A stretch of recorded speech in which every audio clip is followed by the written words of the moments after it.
एक छोटे से गांव में एक पुरानी हवेली खड़ी थी जिसे भयानक हवेली के नाम से जाना जाता था। हवेली की दीवारों पर घनी झाड़ियां और लंबी घास उगी हुई थी। हवेली के बारे में गांव वाले कहते थे कि यहाँ रात के समय अजीब अजीब आवाजें आती हैं और कुछ ने तो यहाँ भूत भी देखने का दावा किया था।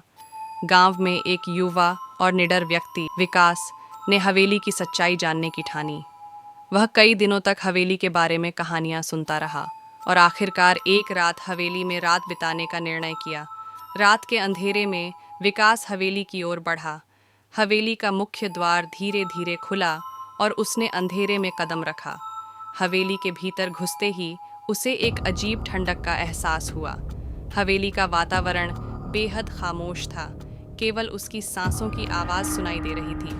विकास एक बड़े हॉल में दाखिल हुआ जहां दीवारों पर धूल के लेयर के नीचे पुरानी चित्रें झूल रही थीं। अचानक उसने सुनी सुनाई गई आवाज़ों में से एक महसूस की, एक हल्की फुसफुसाहट, जैसे कोई उसके कान में कुछ कह रहा। विकास ने इधर उधर देखा लेकिन वहाँ कोई नहीं था। उसने अपनी टॉर्च ऑन की और हॉल के चारों ओर देखने लगा। विकास ने देखा कि एक पुराना झूमर हल्के हल्के झूल रहा था, जैसे किसी अदृश्य शक्ति द्वारा उसे हिला दिया गया हो। तभी उसने एक विचित्र सी चिड़चिड़ाहट सुनी। हॉल के एक कोने में एक पुरानी सी घड़ी दीवार पर लगी हुई थी और उसकी सुइयां धीरे धीरे घूम रही थीं। अचानक घड़ी की सुइयां तेज हो गईं और घड़ी ने एक अजीब घंटी बजाई। विकास ने तुरंत अपने कैमरा को चालू किया और हवेली के अन्य हिस्सों में घूमने लगा। वह एक कमरे में पहुंचा जहां उसने एक पुराना बक्सा देखा। बक्से के ऊपर चितकबरे कपड़े और बेतरतीब ढंग से रखी हुई किताबें थीं। उसने बक्सा खोला और एक पुराना डायरी पाया जिसके पन्ने मटमैले और फटे हुए थे। डायरी को खोलते ही उसके सामने अंधेरे में एक काली छाया उभरी।